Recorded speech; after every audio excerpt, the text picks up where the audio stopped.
Yo, what's up? So today we're going to be taking a look at the Samsung Galaxy A13, and this phone is about 1 year old because it was released back in August 9th on Cricket Wireless, and then it slowly got released to Metro as well. So that was actually earlier in the year, around April.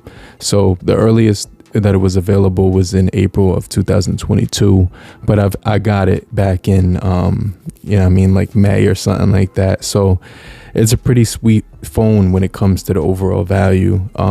There's a couple of things that I really think about this device that I kind of like, and some other things that I want to mention that I don't really, I'm not too crazy about. But first of all, the phone is actually a really nice price when it comes to the overall, what you're getting with this phone, because it actually competes in the budget market.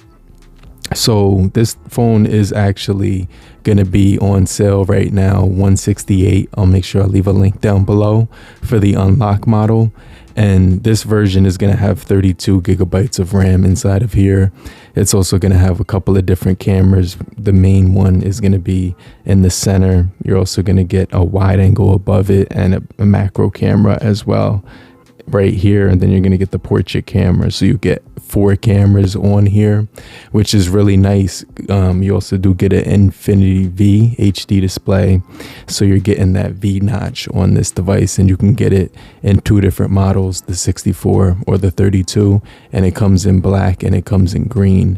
And so I definitely think that this phone is going to be solid, but just keep in mind that this is actually the 4G model. The green one is actually the 5G model, which is 2 different phones. They both have separate specs, and so I'm going to get into that in a little bit more detail.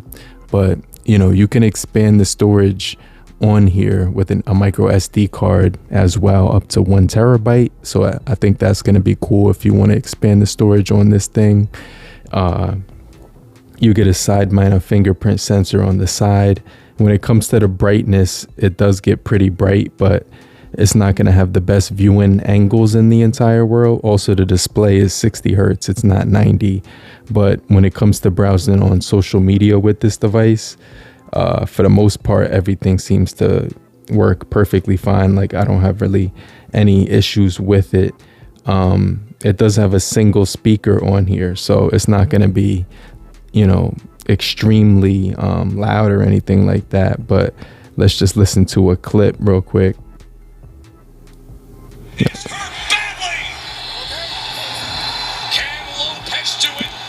So that actually sounds really good when it comes to the overall sound quality on that thing. So I definitely think that has a nice sound to it. It also feels pretty good when I'm scrolling on here on social media. You could browse your stories and everything like that. Everything just feels good, and it has a nice size in the hand. It's actually a really nice feel and size in the hand. So it gives you the side mounted fingerprint sensor where you can actually pull that down to get your notification shade, which is like a really nice feature in my opinion for this device, because you could get to your all your notifications and your toggles right here down below very easy just by using the fingerprint. And I think that actually helps when you're messing around with this thing, because you can use it one-handed, and you also do get the one-handed mode on here. And if you're actually inside of an app on this device, let's say YouTube or something like that, and you swipe down from the bottom, it's going to actually shrink the screen, and you can actually get your Google Assistant from the bottom corner if you swipe up right there. But I'm trying to actually shrink it, so you would have to do that from the top, and you can actually make it a little bit smaller and customize it right here. So you get some nice features on this thing.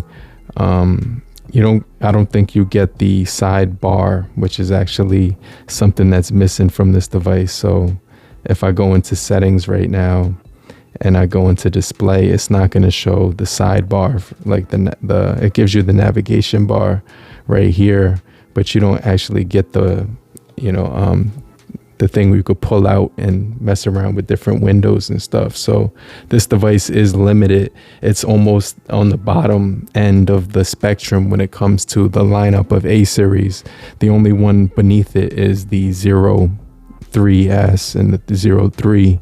So it's not the worst in the entire lineup, but it does have that 60 hertz display panel as well. So it's going to be limited when it comes to that. And so another thing that it's limited with is the fact that, it doesn't have the 4K recording when it comes to the camera. But it does have a nice 50 megapixel camera on here that can take some pretty good shots. So, it does also have like night photography as well. Actually, this phone will not have night photography. I just noticed that it didn't have that feature. So that's one more thing to note. But you get your basic camera options on this device when it comes to using it. So it's got decent cameras, really basic camera. So they removed a lot of the features on here. So, but it's still going to give you some decent pictures, not the best in the entire world. This device does also have NFC as well. So I definitely think that's going to be another thing that I like about it. But the battery on here is phenomenal. And another thing that I like about this device right here is the fact that if I go into About Phone and go into software info, it's on Android 13 with the One UI core version. So that's another thing. The core version doesn't give you the sweet features like the side scroll where you can actually multitask. You can get pop-up window on here, I believe, if you long hold right here. Hold on. Yeah, so you can still get the pop-up window. You just don't get the, what you call it, the one where you can actually swipe it from the side to open up the pop-up window. But it is running on September 1st, 2023 software update. So if you're still here, just type down below, I'm still here, so I know you're still kicking it with me.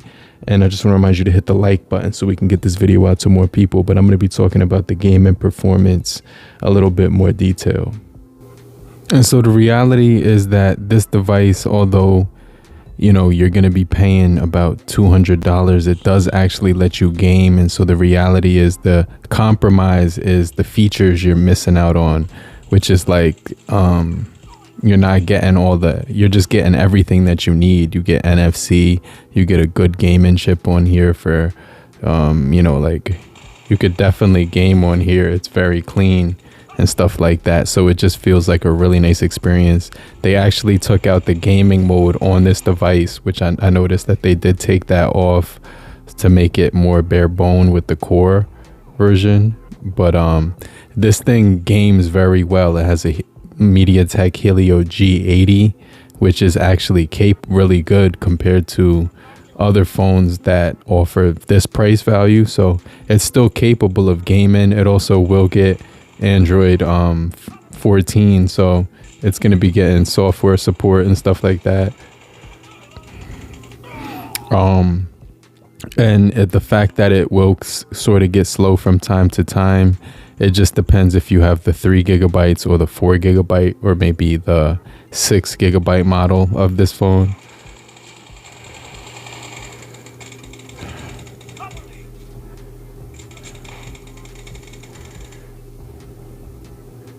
But like I said before, it's capable of gaming on some pretty decent graphics here. Like I said, you're not gonna be too disappointed with the graphics on this because it does actually game well. So that's another thing that I like about it.